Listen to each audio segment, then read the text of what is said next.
Live TV, सच सबसे आगे। दोस्तों, मैं बात हफीज हूं। किसी भी धर्म के आधार पर अगर नफरतबाजी फैलाई जा रही है तो उसके ऊपर सख्त से सख्त कार्रवाई होनी चाहिए, या धर्म को आड़ बना के उग्रवाद का रास्ता इख्तियार किया जा रहा है तो तुरंत प्रतिबंध लगना चाहिए। वो चाहे किसी भी धर्म से हो, किसी भी समुदाय से हो, कार्रवाई एक जैसी होनी चाहिए। पर यहां पर आरोप लगता है मोदी सरकार पर कि धर्म देखकर छोड़ा जाता है, धर्म देखकर पकड़ा जाता है। पर जो कुछ अमेरिका में हुआ है वो हैरान करने वाला है उन लोगों को जो एक तरफ के कट्टरपंथ के समर्थक हैं। अमेरिका के अंदर ये लिखा है, दैनिक भास्कर ने 60 हिंदू संगठनों को आतंकवाद समर्थक बताया, फंडिंग की जांच के आदेश।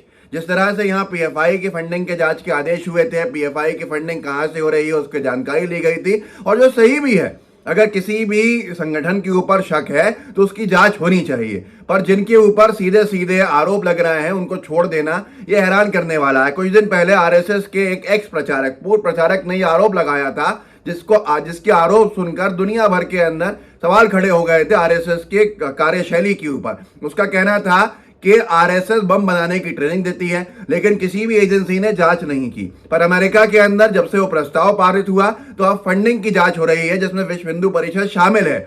और उसके बाद एक सवाल यह भी उठ रहा है कि नवभारत टाइम्स ने कुछ वक्त पहले ये जानकारी दी थी कि मोदी ने हिंदू विरासत माह संपन्न होने पर अमेरिका के विश्व हिंदू परिषद को बधाई दी है। अब यही विश्व हिंदू परिषद जो है वो अमेरिका के अंदर मुश्किलों में है, और इसकी मुश्किलें 2018 के अंदर ही बढ़ी थी जब CIA ने इनके ऊपर आतंक का टैग लगा दिया था। और क्यों ये सब हुआ है, क्या अमेरिका में किया था इन लोगों ने अभी हाल फिलहाल के अंदर, वो भी मैं आपको जानकारी दूंगा, जिसके बाद से इनकी फंडिंग की जांच के आदेश हो गए। जागरण ने लिखा 2018 के अंदर विश्व हिंदू परिषद के अमेरिका को चेतावनी, CIA आतंक का टैग हटाए वरना होगा विश्वव्यापी आंदोलन। न उन्होंने हटाया न इन्होंने विश्वव्यापी आंदोलन किया। अब यहाँ पर कौन लोग हैं जो मुख्य रूप से हैं, पहले जनसत्ता की ये खबर पढ़ लीजिए।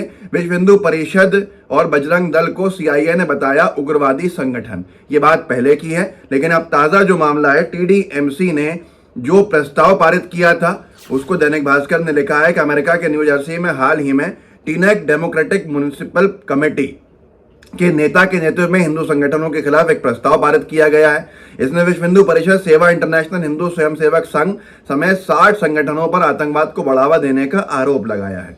जांच से क्यों घबराहट है, जांच पर क्यों आपत्ति है, यह सवाल खड़ा होता है। और ये वो संगठन है जो वहां अमेरिका के अंदर सत्ता में है, जो बाइडेन की पार्टी के लोग हैं, और जो बाइडेन की पार्टी के लोगों ने उनकी जो कमेटी दी TDMC, उसने ये प्रस्ताव पारित किया। अब यहाँ पर क्या हुआ था आप जानते हैं, दैनिक भास्कर लिख रहा है। दरअसल भारतीय स्वतंत्रता दिवस के मौके पर अमेरिका में कई जगहों पर परेड में बुलडोजर को उपलब्धियों का प्रतीक बताने की कोशिश की गई थी। कई अमेरिकी संगठनों ने इस बंटवारे और नफरत का प्रतीक बताकर आलोचना शुरू कर दी थी। इसके बाद सियासी और सामाजिक संगठनों ने अमेरिका में होने वाले 7वीं सितंबर के कार्यक्रम का विरोध शुरू किया, इसलिए कार्यक्रम को ही रद्द करना पड़ा।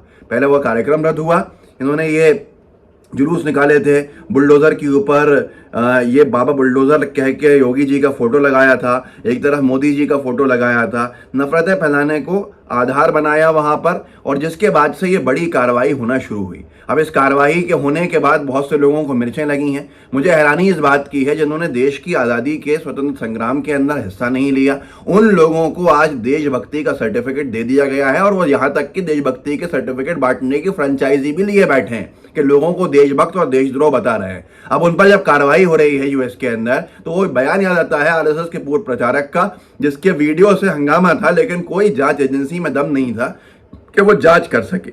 यहां तक कि ये इस तरह की हरकतें करते हैं ऐसे कट्टरपंथी लोग जो हर एक समुदाय में होते हैं और पूरे समुदाय को बदनाम करते हैं। वहां पर न्यूज क्लिक ने छापा कि एक अंतर्राष्ट्रीय पत्रकार को धमकाने लगे। अब इस तरह से धमकाया जाएगा तो क्या जांच नहीं होगी? अल जजीरा का पत्रकार राकिब हामिद नाइक ने ये पूरा का पूरा वो एक ट्वीट लिखा था, जिसमें न्यूज क्लिक ने लिखा कि जर्नलिस्ट को जान से मारने की धमकी लगी सिर्फ और सिर्फ इस वजह से कि उसने एक रिपोर्ट बनाई थी, एक रिपोर्ट दी थी जिस पर रिपोर्टिंग की थी कि अंतर्राष्ट्रीय जो कट्टरपंथी ग्रुप्स हैं, संगठन हैं, उनकी फंडिंग कहाँ से होती है, कैसे होती है। उसके बाद उसने ट्वीट किया, राकिब हमीद नाइक ने, अल जजीरा का पत्रकार है अंतर्राष्ट्रीय स्तर का, कि मई 13 को मुझे एक लंबा मैसेज मिला फेसबुक के ऊपर, धमकी भरा, एक हिंदू नेशनलिस्ट राजेश झवेरी की तरफ से, जिसमें मेरी कोविड की फंडिंग रिपोर्ट का हवाला दिया गया था। उसने सीधे तौर के ऊपर मुझे जान से मारने की धमकी दी और ये कहा कि अगर मैं और हिंदू राइट विंग के ऊपर, कट्टरपंथ के ऊपर लिखूंगा तो मैं जान से मार देगा। मैंने ये FBI को रिपोर्ट किया है और फॉलोअप लोकल लॉ एनफोर्समेंट से ले रहा हूं।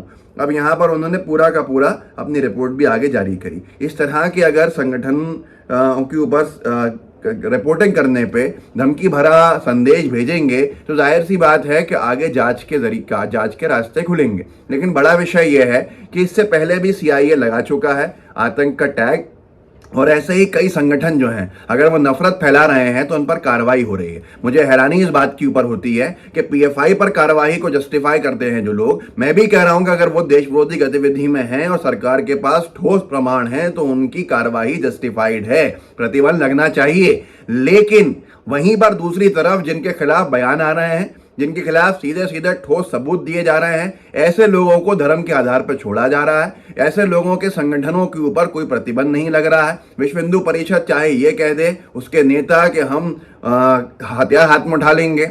अब वक्त आ गया है कि इस तरह से कार्रवाई की जाएगी। मुसलमानों को समझाना पड़ेगा देश विदेश के अंदर नाम खराब करने के काम करने, और उसके बाद अगर कोई कार्रवाई होती है तो मुझे हैरानी होती है कि यहाँ जो लोग PFI को जस्टिफाई करते हैं उन पर कार्रवाई के, वो वहाँ आपत्ति क्यों करते हैं। अरे सिर्फ फंडिंग की जांच हो रही है, फंडिंग की जांच होगी, अपने आप जो निर्दोष है वो निर्दोष रहेगा, जो दोषी है वो दोषी पाया जाएगा।